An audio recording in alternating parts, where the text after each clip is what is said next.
Good morning. Coffee.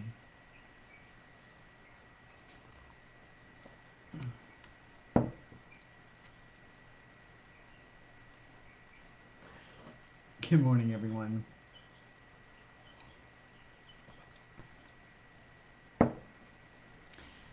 Good morning. Hi, it's Stacy. This is Walking in My Shoes, and we are loving my veteran.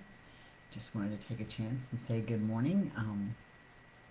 Of course, we have lots of stuff to get out of the way. As I always say, we are not paid professionals. If you need help, please reach out and get it. And everything in the videos are copyrighted to Loving My Veteran and Walking in My Shoes. So today, we're going to be a little spontaneous and just kind of work with me here. Today's topic is going to be inspired by the movie Frozen. I know it's a little strange. You're just going to have to work with me here. Good morning, Sarah. So when we talk about our partners and our spouses, there are so many times we get stuck in this caregiver role, and things just kind of get out of control sometimes. And so we have choices that we can make. We have to pop back out of that role. And we have to do it often. And we sometimes forget. So I put a really interesting poll out on the page today. It's kind of comical, but it's also very true. And if y'all get a chance, go to that and do the poll, because I think it'll be interesting to see our answers. So here's the situation. We have some choices when we're dealing with our veterans, or with anybody, quite honestly. Um, and the first one is simply, I didn't count the licks, Nakia, but I videoed part of it. Thank you. Um, it's between me and Nakia about my Tootsie Pop. So here's where we are. We have to either, sorry, when things come up, we either have to let them go or address them. All right, we can't carry that with us. So if you choose not to address something, then don't address it. Okay, let it go. You can't let it sit there and fester. If you're not going to address it, and I don't mean it has to be addressed immediately, but if you're not going to address it, then you have to let it go. You can't keep bringing it back. You can't keep bringing it in. You can't keep bringing it back into your mind. You have to either let it go or address it. Two choices. They're simple choices. Sounds like a lot, sounds hard, but we walk around on these eggshells, and we all know by now that eggshells don't work. So we either address it or we let it go. If you choose to let it go, you have to let it go. It is really that simple. Um, you don't have to address it at that moment. You can address it down the road, but don't keep carrying that baggage with you. Don't keep adding all that crap to your luggage. It's kind of like that.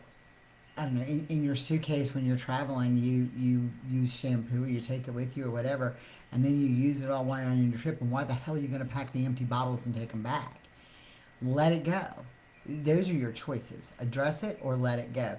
Because if you don't, it festers, and then it creates doubt in your mind, and it creates frustration, and it creates anger, and it creates hostility, and it creates all this. So again, remember, we have choices in our life, and we have responsibilities that we can do. And so we make our choices, and we allow things in our life that we choose to, and we put things out of our life that we don't choose to. Good morning, Colleen. So what we do with this is quite simple. We either deal with it or let it go. That's it. So just think about that, and I don't care if you have to walk around and hum the little song. Either let it go or deal with it. Those are your two options. Avoiding it and carrying it with you, if you think you're gonna let it go, but it keeps coming back, all that is avoidance. Okay, if it's something that is that important and you keep bringing it back, it becomes avoidance. So we've already talked about the fact in the past that avoidance is not good for anybody. Avoidance isn't good for anybody. So let it go, deal with it. Don't keep it in the box of avoidance. You're going to find that that is really kind of important as we go through here, because it's going to make us have these tougher decisions. Then we have to face things. We have to face that we are not perfect. We have to face that our relationship is not perfect. We have to face things. Avoidance is never a good place. I've learned, and anybody who has ever seen my desk before would see it now, would be so proud. I don't avoid anything anymore. I don't. I deal with it. And there are times that I paperclip something that I'm working on together, and I put a note on it, this has to be done and it has to go here. And then I write it in my day planner and I take action on it on that day. That's not avoidance, that's prioritizing. Okay, and there's a difference in avoidance and prioritizing.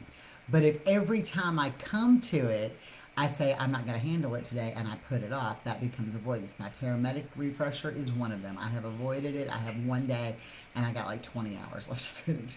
That is avoidance. There's a huge difference in avoidance. So you can't play into this avoidance role. We tend to do that. And the problem when we do avoidance is this. When we avoid something, avoid Mr. Sloan to death. Girl, I with you, okay? When we avoid something, it just sits there and rots. The old thing, I think we've all done this at some point, is, that container of leftovers that you stick in the fridge, and then it gets pushed further and further back, and then you're like, oh, what's in there? And you're like, I don't know, but I'm busy today, and you don't kind of deal with it, and it gets pushed further and further back, and then you get in this thing, and you're going to clean out the refrigerator, and you open it, and it doesn't look anything like it did when you put it in, because it's got like hair and stuff growing out of it, and it smells horrible. When you let stuff sit there and avoid it, it rots. So don't let your avoidance rot. And it's okay. I mean, we all go through this. This is something we face on a daily basis. Yeah, science projects in the fridge. You ain't lying, girlfriend. I have science projects in my brain because I avoid stuff at times, and it becomes the science project of my brain. And then it leads us to our next step, which is we get so frustrated that we just want to call somebody and say, can you help me hide the body? Can you help me hide the body? And anybody who says that they don't feel that way has lost their marbles. Okay, I'm not saying we're homicidal and we're going to go out and we're going to shoot people up or we're going to kill people or whatever.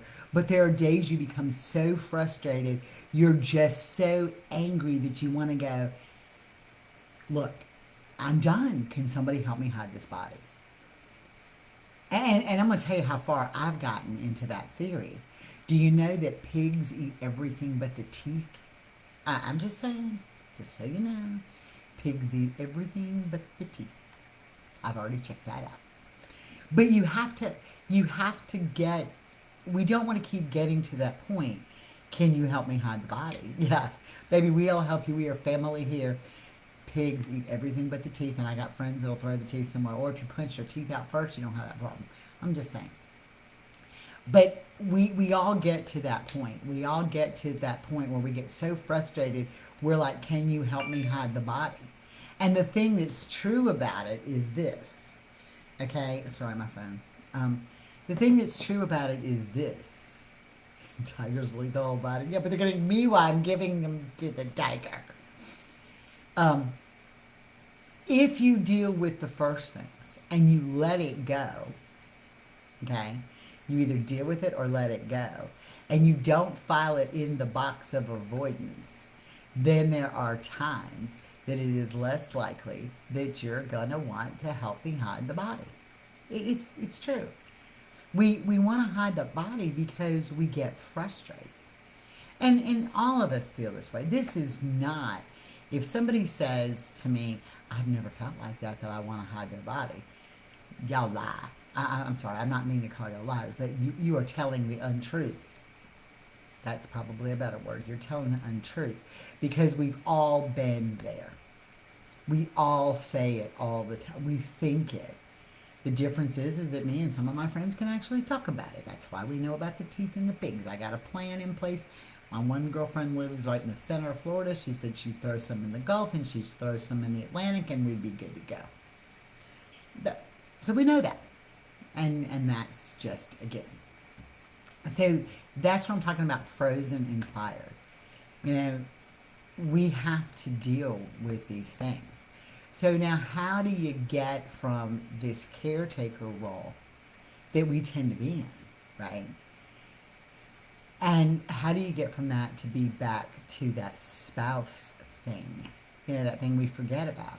That thing we forget that they're our partners.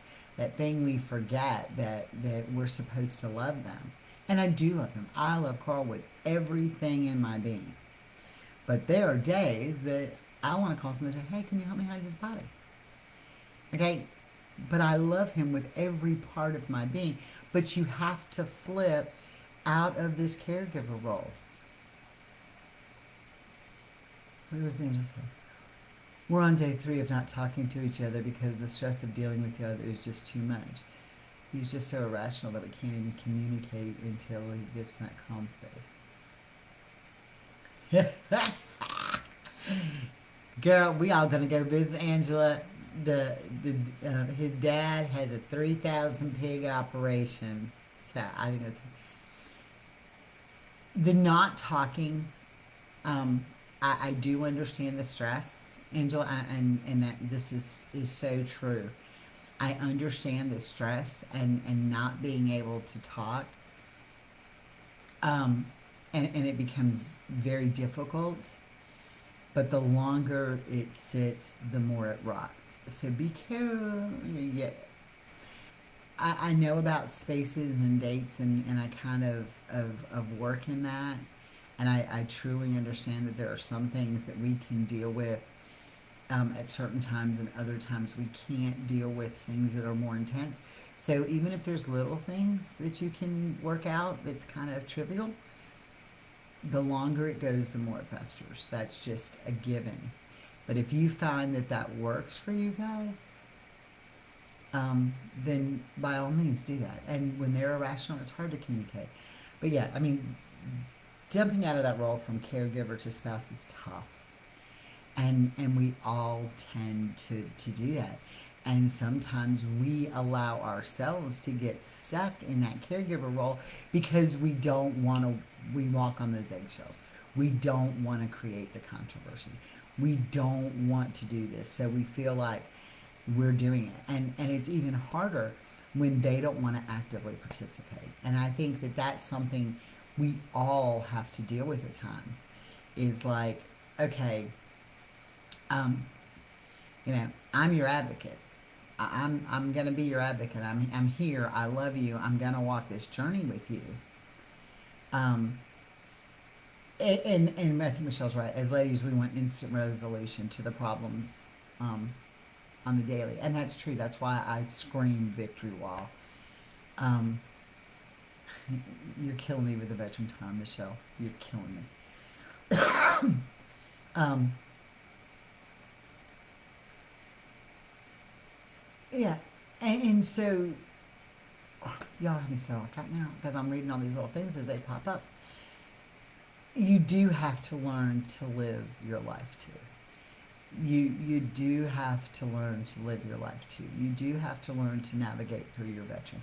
You do have to do all these things. And when we become this caregiver and we're the ones who are making the appointments and following up and feel like we're trying to make all the changes to do everything and they don't participate, right?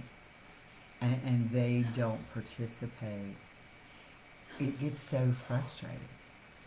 It gets so frustrating. And so then we get stuck in this caregiver role and we need to stop. Sometimes we just have to let the situation go for the moment. You're dealing with it eventually. Put that date on there.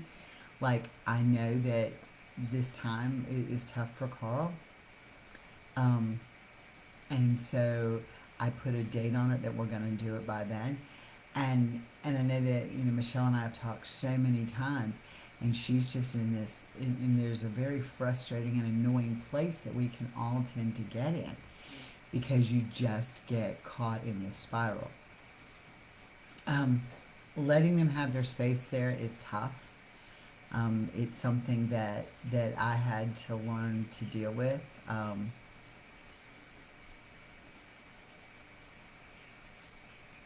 When Carl says I'm in my head, I have to give him his space. Okay, I have to give him his space, and then when I need to be in my head, it's very hard for him to say, okay, you need your space too. But we have to realize that our life is a balance. And caregiver, spouse, and enabler is very tough. I mean, I'm looking at Jennifer's post, and we do all three. We bounce back and forth between the caregiver, the spouse, and the enabler. So, what we do is you have to define where your role is. What are you first? What are you first? Before anything, I am Carl's partner. I am his spouse. That's what I am. That is my defining role with him. That's what I am. That's what we are together. Hey baby. That's what we are together. He is my spouse and my partner first. As far as the caregiver role goes, he has to do that with me and I have to do that with him, but that becomes secondary. And what I found was that when I walked on these eggshells with him, I became his enabler. Okay? I became his enabler. It it is it was very difficult for us. It was a difficult time for us. I was emotionally flipping drained. I agree with Michelle. I was spiritually exhausted. I wanted to find peace. I wanted to find the puppies. I wanted to find the kittens. I wanted that moment of just softness and purity because we tend to take on so much. And I'm with you, Sarah. When he needs some space or we need some space apart, I don't physically leave very often. I do occasionally ride around the block, but I don't physically leave very often because I know that being abandoned or being left is a trigger for him. So I typically don't do that. I will let him, I won't let him, but I will respect him enough to watch TV or whatever, and um, I do that, but I don't physically leave for any length of time either because it's a trigger for him. So that's just a thing. So we have to think about us. Um, and and I'm looking at these posts coming across, and yes, here it is great, but Angela's learned that works for them, as long as when they are speaking again, they resolve the issue. Because what we find is we don't grow a relationship if we don't resolve that issue. So again, it's about letting it go, um, and it is just something stuck in their head is tough. When Carl gets stuck in his head, y'all, I can't talk to him. I might as well be talking to the wall. We do try to talk about little things, but I might as well be talking to the wall. And that's what I'm saying about the let it go. You either have to let things go completely, put a date on them when you're going to address them, and we all find what works for us individually. I know Nakia has the 2 hour rule. Man, they get to where they're fighting, they do the stop thing, they'll address it again in 2 hours. They still get to that, they'll stop, they'll address it again in a few hours, and if they can't get to by the third time, they'll address it again the next day, but they address it. because that unaddressed thing is a big deal for them. But there's a lot of stuff, y'all, we can let go. I remember going to a marriage counselor when I was married to Woody, and it was a big deal for me about the freaking socks. Okay, he would come home, he'd sit down, he'd take his socks off next to the chair, and leave these dirty, smelly socks next to the chair. And that was a big deal for me. When I was talking to the marriage counselor about it, the marriage counselor said to me, here's your choices. You either pick them up or you walk over them. That's on him, not you. You're the one that it's bothering. So y'all, and I think I've told y'all this story before, but I literally let these socks sit here, right? And he'd go off to work, and I'd come along with the Febreze, and I'd be spraying the socks. I either had to let it go and not deal with it and truly let that go. Or we had to talk about it later. Well, there wasn't going to be any talking about it later because he didn't see he was doing anything wrong. It was my job to take care of him and do his laundry, right? So I left him there and I sprayed the Febreze.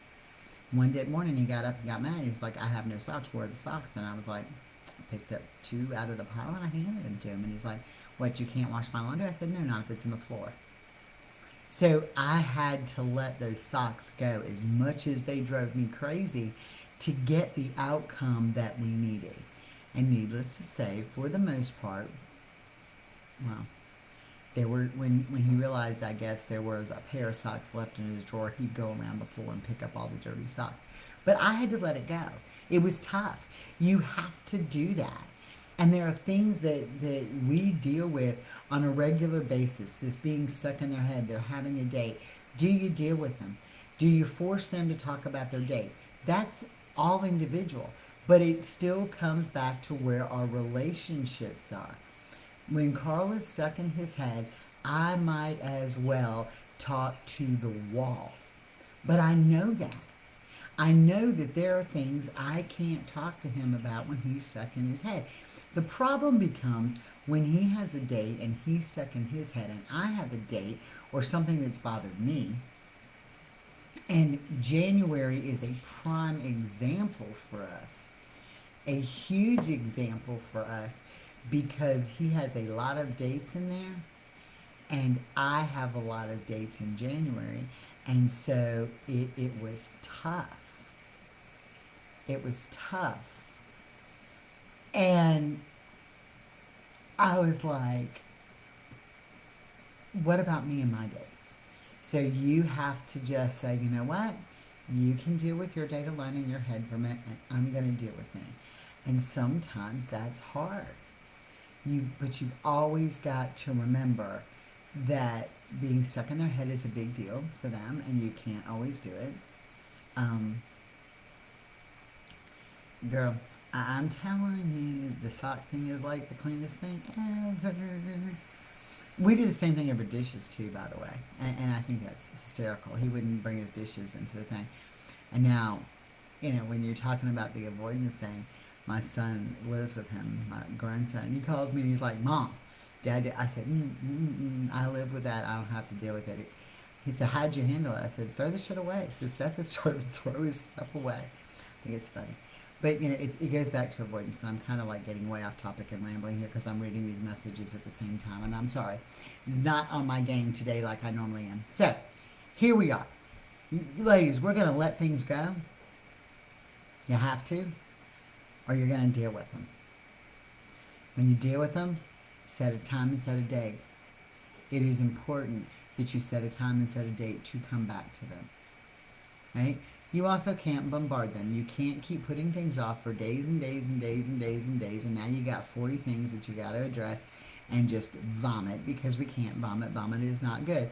And it's funny that, I spew vomit, venom, like out of my mouth, and vomiting is like the least favorite thing in the world for me. Okay? I would do anything to avoid throwing up.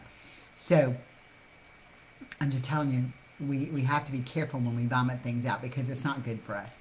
It's not good for us. It's not good for our relationships. It's not good for anything.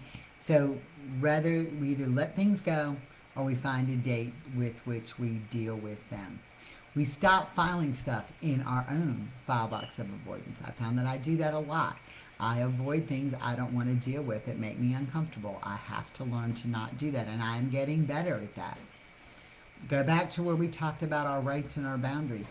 You know, we spent the whole month of January talking about rights and boundaries, and I find myself not remembering what I said, and I'm going back and I'm playing them again because I have to give myself that credit and retrain my brain that it's okay to say no to people. You know? You have to be, can't lose your identity into where you are. And at the last result, you call somebody and you say, can you help me hide the body? Because when you talk to somebody who is going through what we go through, people who understand what we go through, they understand what we go through. We all have different ways of dealing with it. We all have different ways that mechanically work for us and our individual, because we have different personalities, different backgrounds, different baggage. We all do that. But when we talk to people, we need to talk to people who relate to what we're going through. So to message somebody and say, hey, I'm having a rough day, can you help me hide a body? We now understand that we're all in that same place because we've all felt that way. But when you talk to somebody who doesn't live with PTSD or TBI, they don't have a clue. And then where are we? They're like, well, he's mean to you, you need to leave. Nope, I'm not going anywhere. I am here, I am committed because I am his wife first. I am his wife first. So it is important that we start living in these mindsets. It is important for our own self-preservation that we live in these mindsets. It is so important that we get ourselves together and realize that we're not going to fix them. There are no excuses for them. They are what they are. Brain injuries, TBIs, it is who makes them who they are. We choose to love them. We didn't, y'all, and I go back to this. I look and I read in these other groups and I try to stay out of them because they just frustrate me. This, well, nah. You know what? You chose to be in this relationship. Did I know when I got into it was going to be quite like this? No. But I chose to be in this relationship. Why? Because I fell in love with him. I fell in love with him first. I didn't fall in love with the PTSD. I didn't fall in love with the nonsense. At the core, I didn't fall in love with the concept of being a caregiver. I didn't fall in love with that. I fell in love with him, and he is my person more than anything else. Right? I have done that. And you have to understand that. And these people that don't have a clue what your life is like, they're never going to get it. They never understand it. For 20 years, I did paramedic. For 20 years, I dealt with mental health people. For 20 years, I picked up the PTSD patient. For 20 years, I did that. And now I have Carl, and I didn't know what I knew now then by just being with him. But he is my person first. No, it's always my fault. Love you, honey. Always your fault, babe. Love you too. Love you more. It's always my person first. And that is who we are before anything else. Are there days that I want to call somebody and say, can you help me hide a body? Yes, and I have done it. Yeah. Okay, we have done it. In fact, when I told Carl what the topic was, today he said, I guess I'm getting buried at some point today. Probably. We are, and you know what the great part about it was? That was like 10 minutes to 9. And there was something that had come up, and we literally addressed it in those 10 minutes, which would have taken us a year ago 6 hours to address. And things thrown across the house. Yeah, and things being thrown across the house, and nothing was thrown. We listened to each other, we said what we had to say, and we moved on. And that is the difference. I chose to address it. I didn't let it go. Because if not, it was going to fester, and it was going to get worse. And you can't let that happen. We don't want the mold in our refrigerator. Let's don't put the moldy hairy stuff in our lives. And that is exactly, Erica, why we're here. We are here because we can support each other. We understand each other. We get each other. And it is very important that we understand that we can pick up that phone and say, I need help, or text somebody and say, I'm in a spot, or post in the group, this is what I feel. And not be judged for feeling that way. What works for you may not work for me. That's why we're a group and a family and it's collective. Because when I say that this works for me, it may not work for you. But when somebody else says, hey, this is working for me, good morning, Sophia. When this is working for me, and somebody else says that, and you're like, oh my gosh, let me try that, and it works for you, that's how we all come together. So I know that I got a little distracted in reading the comments too, but the bottom line is, y'all, we can make it. I mean, look at how good it came out in the movie Frozen. Frozen had a happy ending. And by the way, I never saw it till last year when I got sick. Never saw it. It took me 3 days to watch it. And I actually watched it at Disney when we were in Disney. But I've never seen it until then. I just love it. So this is where we're at, y'all. Live your life. Enjoy your life. Coming in hot and late as usual. I love you, Stephanie. You got to do the replay of this because this is all about can you help me hide a body. Enjoy your life, ladies. Enjoy what we have. Remember that they are our spouses first. They're our partners first. Remember that. Remember that when things get tough, we have that choice. We either let it go and completely let it go, or it becomes the fungus growing in the back of your refrigerator. Okay? That's just it. Or we address it. And we don't have to address it right then. Okay? We don't. Stacey, you're welcome. We don't have to address it right then. Or we get frustrated like we can all do and we text somebody in our group or post in our group with the can you help me hide a body thing, because we've all been there. And when you say that you're not, you're wrong. But when you tell people that don't live in the life that we live, can you help me hide a body? They think that we're living in this horrible relationship. And there are times it is a struggle. There is no doubt. But we are here because we loved them first. Remember that. Girl, I know. I watched 1 and 2 from it. I'm so excited. I could probably watch Frozen every day. I can't believe I'm saying that. Nice. Carpal tunnel surgery is the bomb, ma'am. But I'm just telling you, really do what they say about not moving your wrist. And if you're like I am, where you overexert yourself, Miss Nursey Chick, I had to go put my braces back on right after surgery because I popped the stitches open. So I also went back to work the next day. But yes, it is his mission. For Carl, me, I am his mission. So it is very important. So just make sure y'all do that when it comes to that. All right, I'm going to wrap things up here. Let me tell you real quick what's going on. Tomorrow, let's talk, y'all, 7 p.m.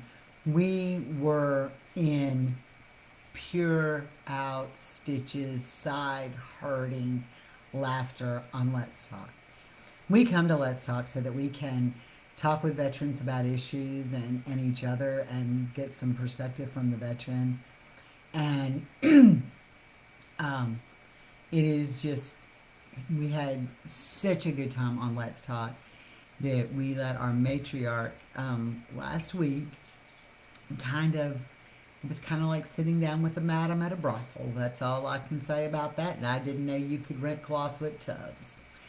But we have such a good time. Yeah, Sophia, I had mine done. I did. You can see the scars. I had them done a week apart, did hands and elbows. And because I went back to work and I did more than I was supposed to, I literally put the braces back on because I ripped the stitches open in the first one. So, sorry, I'm just throwing that out there. But Sarah was on there. We were rolling. I mean, my sides hurt the entire next day because we were laughing.